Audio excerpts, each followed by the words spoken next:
Now.org, the War and Peace Report. I'm Amy Goodman with Juan Gonzalez. Well, the unprecedented ouster of 3 Supreme Court justices in Iowa who ruled in favor of the same-sex marriage is raising fresh concerns over the politicization of judicial elections and the influence of special interest groups on the courts. The 3 judges were part of the unanimous decision of Iowa's 7-member court last year to overturn a law defining marriage as between a man and a woman. Following the ruling, opponents of same-sex marriage targeted the judges in an intense campaign to boot them off the bench.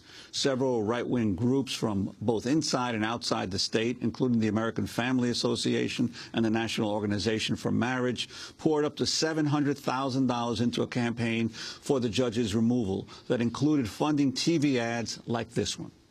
Some in the ruling class say it's wrong for voters to hold Supreme Court judges accountable for their decisions. There is no such thing as an activist judge. When activist judges on Iowa's Supreme Court imposed gay marriage, they were the only judges within 1,200 miles to reach such a radical conclusion. If they can redefine marriage, none of the freedoms we hold dear are safe from judicial activism. To hold activist judges accountable, flip your ballot over and vote no on retention of Supreme Court justices. Under Iowa's electoral system, judges run unopposed, but need to gain more yes votes than no votes to win another 8-year term. Each of the 3 judges received only about 46% support, making it the first time that Iowa Supreme Court justices had been rejected by voters. A report by the Brennan Center for Justice this year found a transformation in state judicial elections over the past decade throughout the country. The report says, quote, for more than a decade, partisans and special interests of all stripes have been growing more organized in their efforts to use elections to tilt the scales of justice their way. Many Americans have come to fear that justice is for sale, the report said. Adam Skaggs is an attorney at the Brennan Center for Justice at New York University School of Law. He wrote the report, The New Politics of Judicial Elections. He's joining us here in New York. And joining us via Democracy Now! Video stream from Des Moines, Iowa, is Carolyn, Jenison, the executive director of One Iowa, the state's largest LGBT advocacy group, which joined a coalition advocating for the retention of the judges. We welcome you both to Democracy Now! Let's start first in Iowa. Carolyn, talk about what happened. I mean, this was not a case of judges who were elected being beaten by opponents. Mm-hmm. You know, Iowa has one of the best judicial systems in the country, and it's always been fair and impartial. And honestly, 61% of voters usually don't turn their ballot over. And so this was an unprecedented event. We've never seen it before. And the loss of those Supreme Court justices is a direct result of out-of-state extreme special interest groups who poured nearly $1 million into our state. Who organized it? A failed gubernatorial candidate, Bob Vanderplatz. And when he was running for governor, his main focus, his single platform was eliminating the freedom to marry for gay and lesbians in Iowa. And so when he lost, he turned his sights on taking out the justices. Now, when you say Iowa has one of the best systems, exactly how does it work? They're initially appointed and then have to stand for election. Could you explain that? They stand for retention after their first year of appointment, and they are ranked by their colleagues. And it is posted on the Iowa State Bar Association how they are ranked based on how they treat the plaintiffs, if they rule timely, if they are in court on time, if they're polite, and things like that. So they are ranked by their colleagues that stand in their courts. And then that information is posted. And normally Iowans, if they do turn over the ballot, most of them just vote yes. So who is going to replace these judges now? There is a process. There's a commission that posts the openings, and then within 60 days they look them over. They have 60 days to review, and then they present the candidates to the standing governor for appointment. And how does this affect same-sex marriage law in Iowa? The election doesn't directly affect does not have immediate bearing on the freedom to marry in Iowa. removing those justices does not remove the ruling. The ruling still stands. Our fear is that these people are now emboldened to take their fight to the legislature in January. And they have regained control of the House, and the Senate is still up for grabs. But our amendment process takes a long time. Iowans have a great respect for their Constitution, and we are not a ballot measure state.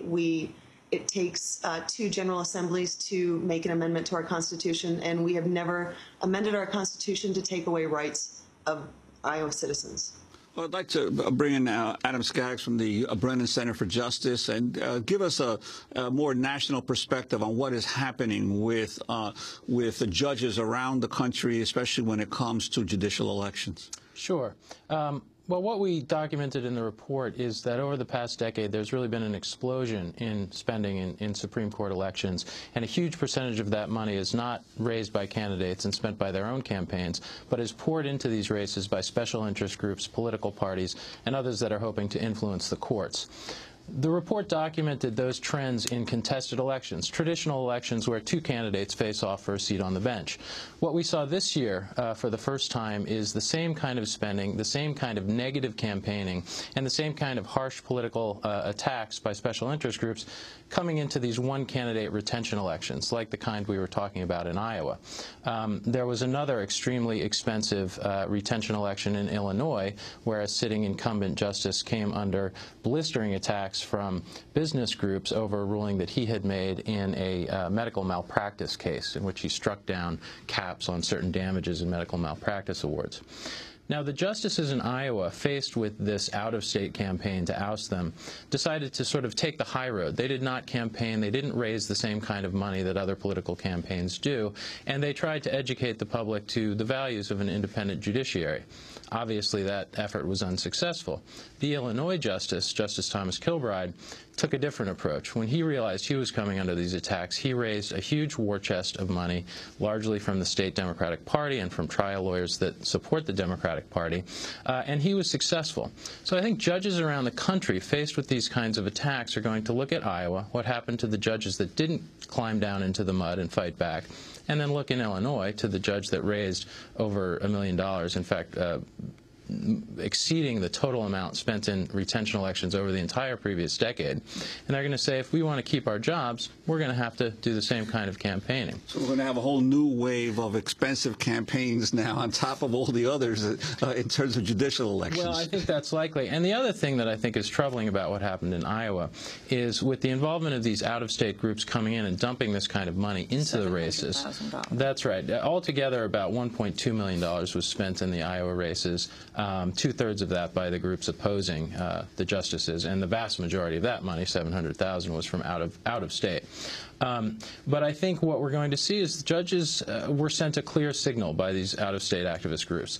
They were sent a signal that if you rule in these hot-button, highly controversial, notorious cases, you better keep an eye looking over your shoulder. You better watch your back, because we will come after you if we don't think you did the politically popular thing, if we don't like your ruling. Adam, what happened in Michigan?